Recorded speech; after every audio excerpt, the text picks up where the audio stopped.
आदिम धर्म या प्रारंभिक धर्म के अन्य रूपों में जो दूसरा रूप है वह है प्राणवाद या स्पिरिटिसिज्म। प्राणवाद जीववाद का ही एक विकसित रूप है। जीववाद की प्रगति प्राणवाद में हो जाती है। प्राणवाद के अनुसार सारा विश्व जीवों से परिपूर्ण है। जीवों की संख्या अनंत है। वायु, जल, अग्नि, पर्वत, वृक्ष, नदी, तालाब, टेबल, कुर्सी सभी में जीवों का निवास है। जीव मुख्यतः 3 प्रकार के माने गए हैं: निम्पस, ऑरियडस और डिरियडस। प्राणवाद के अनुसार जीव अदृश्य हैं। यद्यपि ये अदृश्य हैं, फिर भी इनके व्यक्तित्व का प्रकाशन वस्तुओं के द्वारा माना गया है।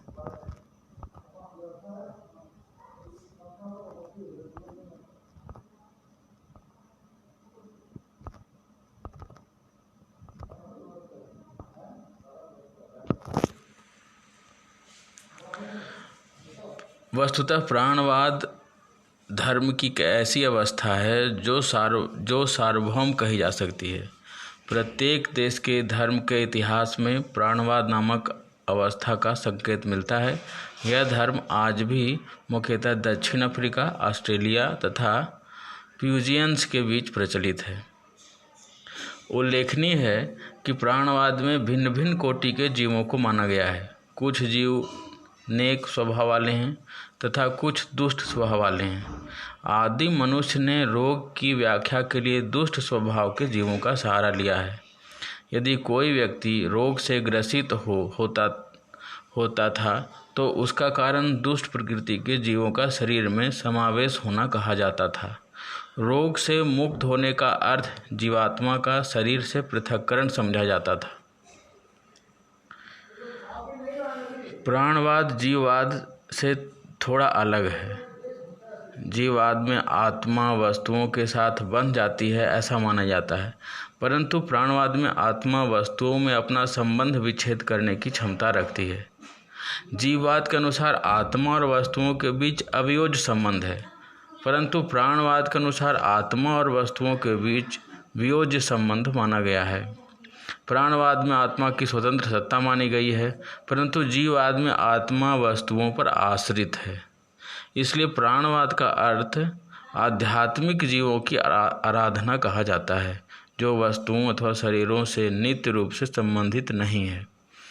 जीववाद में आत्मा के अत्यंत ही अस्पष्ट तथा प्रारंभिक विचार मिलते हैं, जिन्हें आधुनिक विचार से आत्मा की संज्ञा देना अनुचित जान पड़ता है, परंतु प्राणवाद में आत्मा का अपेक्षाकृत स्पष्ट विचार मिलता है। इससे यह निष्कर्ष निकाला जाता है कि प्राणवाद में आत्मा का संगत विचार मिलता है, यह अनुचित होगा। प्राणवाद के मानने वालों की यह धारणा थी कि आत्मा के शरीर के आघात का अनुभव करता है। यदि किसी व्यक्ति के शरीर में जन्म होता है तथा उस जख्म से प्राप्त पीड़ा का अनुभव आत्मा को भी होता है। प्राणवाद के अनुसार एक ही आत्मा विभिन्न शरीरों में बारी बारी से प्रवेश करती है तथा एक शरीर में बारी बारी से विभिन्न आत्माओं का निवास हो सकता है। जीववाद में इस प्रकार की धारणा का अभाव दिखता है। प्राणवाद जैसा ऊपर कहा गया है जीववाद का तार्किक परिणाम है। वस्तुतः जीववाद में कुछ ऐसे विचार अंतर्भूत थे जिनके फलस्वरूप प्राणवाद का आविर्भाव हुआ है। जिन जीववादी विचारों ने प्राणवाद के विकास में सहयोग प्रदान किया है वो निम्नलिखित हैं। पहला, जीववाद में यह विश्वास प्रचलित था कि आत्मा वस्तु के साथ बंध जाती है, परंतु धीरे धीरे आदिम मनुष्य ने यह अनुभव किया कि आत्मा जो वस्तु से बंध जाती है वस्तु से स्वतंत्र भी अपनी सत्ता कायम रखती है। आत्मा और वस्तु के संबंध के पृथक्करण के विचार पर आदिम मनुष्य ने इस विचार को अपनाया कि आत्मा स्वतंत्र रूप से विचरण कर सकती है।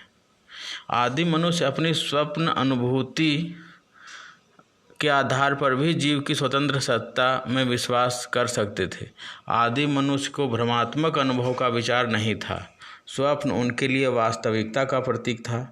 उनके अनुसार स्वप्नावस्था में आत्मा शरीर को त्याग कर संसार में विचरण करती है तथा अद्भुत अनुभवों से अपने को चमत्कृत करती है। जागृत अवस्था के प्राप्त होने के साथ आत्मा पुनः शरीर में प्रवेश करती है। इस प्रकार प्राचीन काल के मनुष्य स्वप्न की व्याख्या के आधार पर आत्मा की कल्पना शरीर के बिना कर सकती थी।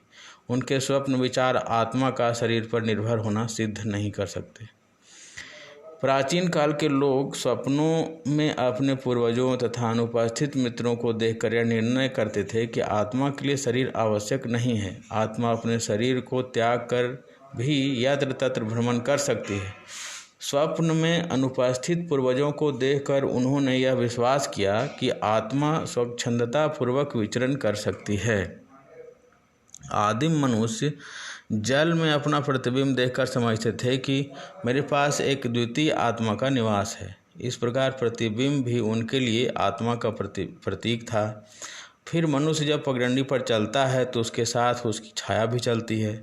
छाया प्रकाश में मानव का सर्वदा पीछा करती है, परंतु कभी कभी छाया ओझल भी हो जाती है।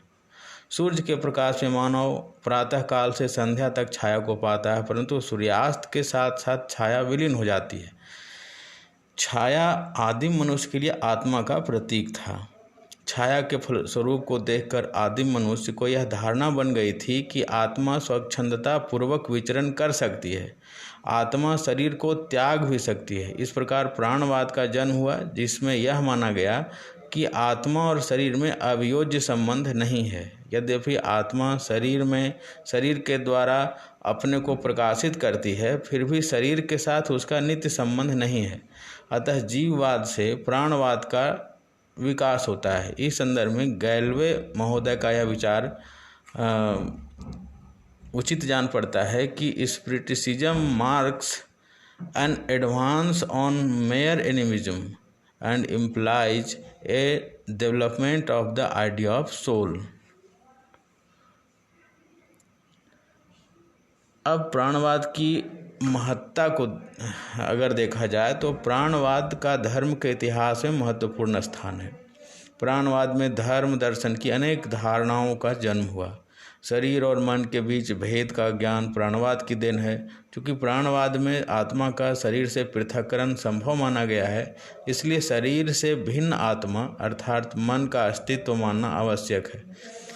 इस प्रकार मन और शरीर का द्वैत, जिस पर धर्म दर्शन में जोर दिया गया है, प्राणवाद की उपज है।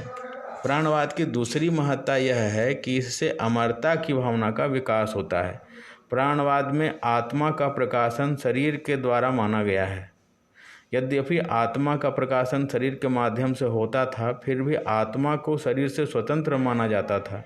शरीर की मृत्यु के साथ ही साथ आत्मा का अंत नहीं होता है, बल्कि वह एक शरीर से दूसरे शरीर में प्रवेश कर अपनी सत्ता कायम रखती है। इस प्रकार अमरत्व के विचार का आरंभ प्राणवाद से ही होता है। प्राणवाद की तीसरी महत्ता यह है कि यह पूर्वज आराधना को जन्म देने में सक्षम सिद्ध हुआ। चूँकि यह आत्मा को शरीर से भिन्न मानता है, इसलिए प्राणवाद की इस विचार से कि आत्मा की सत्ता शरीर से स्वतंत्र है, मृतक मनुष्यों की सत्ता प्रमाणित होती है। आदिम मनुष्य अपने पूर्वजों को स्वप्न में देखा करते थे, जिससे उनके प्रति उनके हृदय में आदर और भय की भावना का विकास हुआ। इस प्रकार पूर्वज आराधना का आरंभ होता है। प्राणवाद की चौथी महत्ता यह है कि इसे व्यक्तित्वपूर्ण ईश्वर का विचार प्रस्फुटित हुआ है। प्राणवाद के अनुसार आत्मा का प्रकाशन भौतिक रूप में संभव है। प्राणवाद की यह धारणा आगे चलकर ईश्वर के व्यक्तित्व को जन्म देने में सक्षम सिद्ध हुई, जो धर्म का आधार कहा जाता है। ईश्वरवाद, जो फ्लिंट के अनुसार धर्म का पर्याय है, व्यक्तित्व पूर्ण ईश्वर में विश्वास करता है। अतः प्राणवाद ने धर्म के विकास में योगदान प्रस्तुत किया है। प्राणवाद की अंतिम विशेषता यह है कि इससे अध्यात्मवाद का विकास हुआ है। प्राणवाद में शरीर की अपेक्षा आत्मा को प्रधानता दी गई है। आत्मा को प्रधानता देने के फलस्वरूप प्राणवाद अध्यात्मवाद को जन्म देने में सक्षम सिद्ध हुआ। यह प्राणवाद के विषय में कुछ मुख्य बातें थी। हम अपनी बात को यहीं विराम देते हैं।